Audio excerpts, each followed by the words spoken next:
வணக்கம். இது கள்ளிப்பாடி சேதுபதியின் குரல். வன்னியர் சங்கத்தின் சார்பாக மே மாதம் மாமல்லபுரத்தில் சித்திரை முழுநிலவு வன்னியர் இளைஞர் பெருவிழா நடத்துவதற்காக திட்டமிடுதலை பாட்டாளி மக்கள் கட்சியும் வன்னியர் சங்கமும் ஒன்றிணைந்து மேற்கொள்ளக்கூடிய இந்த தருணத்துலதான் இந்த மாநாட்டை எப்படியாவது தடுத்து நிறுத்த வேண்டும் என்பதற்கான சதி திட்டத்தை தீட்டி இணைந்து களமிறங்கியிருக்கிறார்கள் விசிகாவும் திமுகவும். அண்மையில விசிக திமுகவினுடைய எம்பி, அது என்ன விசிக திமுகவினுடைய எம்பின்னு சொல்லிட்டு பிறர் மத்தியில ஒரு கேள்வி எழலாம்.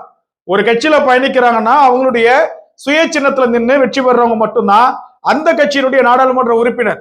ஆனால் ஒரு கட்சியில இருந்துட்டு இன்னொரு கட்சியினுடைய சின்னத்துல தேர்தலில் நின்று வெற்றி பெற்றா இரண்டு கட்சிக்கும் சேர்த்துதான் அவர் நாடாளுமன்ற உறுப்பினர். அப்படிதான் விசிகாவினுடைய பிரமுகரான ரவிக்குமார் அவர்கள் விழுப்புரத்துல திமுகவினுடைய சின்னத்துல நின்று வெற்றி பெற்றிருக்கிறார். அதனால விசிக திமுக எம்பின்னு சொல்லிட்டு தான் நாம இவரை அறிமுகப்படுத்தும். இவரு அண்மையில ஒரு பேச்சு பேசியிருக்கிறாரு, ஒரு ஸ்டேட்மெண்ட் கொடுத்திருக்கிறாரு.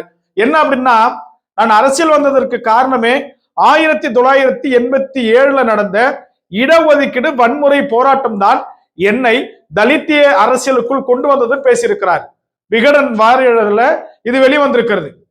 ஒரே ஒரு கேள்விதான், 1987 வன்னியர் சங்கம் நடத்திய போராட்டம் என்பது வன்னியர் சமுதாயத்திற்கான போராட்டம் மட்டுமல்லாது தமிழகத்தில் இருக்கக்கூடிய தாழ்த்தப்பட்ட, ஒடுக்கப்பட்ட, பிற்படுத்தப்பட்ட மக்களினுடைய அவர்களுடைய சமூக நிதியை வென்றெடுக்கும் விதமாக அவர்களும் கல்வியிலே, வேலைவாய்ப்பிலே, பொருளாதாரத்திலே மேலே வர வேண்டும் என்பதற்காக தான் இந்த போராட்டம் நடத்தினார்கள்.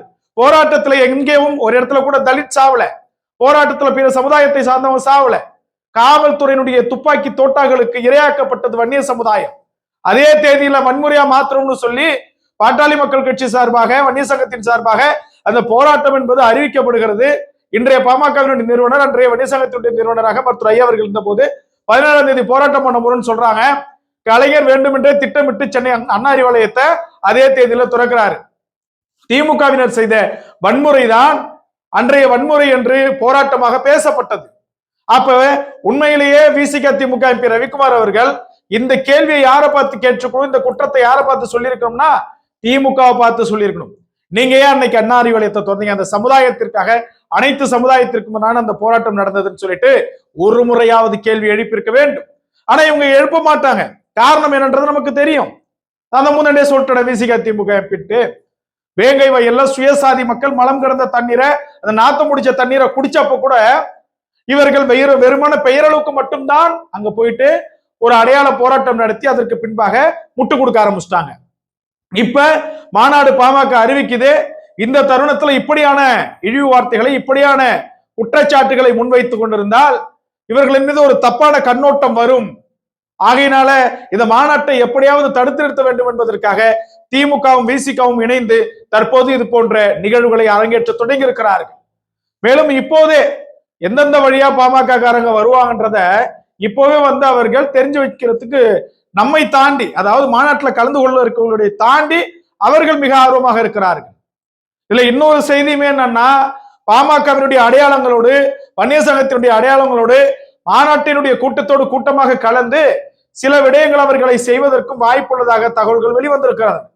ஆனா பாட்டாளி மக்கள் கட்சியினுடைய தலைவர் நேற்றைய தினம் தெளிவா சொல்லிட்டார், இந்த மாநாடு எந்த இடத்துலயும் எந்த ஒரு பிரச்சனையும் இல்லாம நடக்கணும்.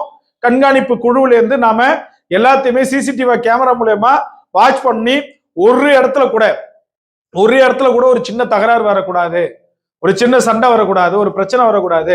நாம யாரையும் இழிவுபடுத்தி பேச போறது கிடையாது, யாரையும் குறிப்பிட்ட மாநாட்டில் பேச போறது கிடையாது. நாம இந்த மாநாட்டை நம்முடைய அடுத்த தலைமுறைக்காகவும் அனைத்து தரப்பு மக்களுக்காகவும் தான் நடத்த போறோம். எனவே என்னுடைய தம்பிகளோ, என்னுடைய தங்கைகளோ, கட்சியினரோ எந்த இடத்துலயும் பிரச்சனை பண்ணவே கூடாதுன்னு சொல்லியிருக்கிறார். ஆனா இந்த கட்சி விசிக திமுக என்ன பண்ணும், பிரச்சனைகளை மட்டுமே தான் பண்ண சொல்லி கொடுக்கும். நம்ம தான் பார்த்திருப்போமே பல்வேறு ஸ்டேட்மெண்ட்ஸ், திருமாவளவன் அவர்கள் பேசியிருக்கக்கூடிய பல்வேறு ஸ்டேட்மெண்ட்ஸ் எல்லாம் எல்லாமே இன்னும் யூடியூப்ல இருக்குது.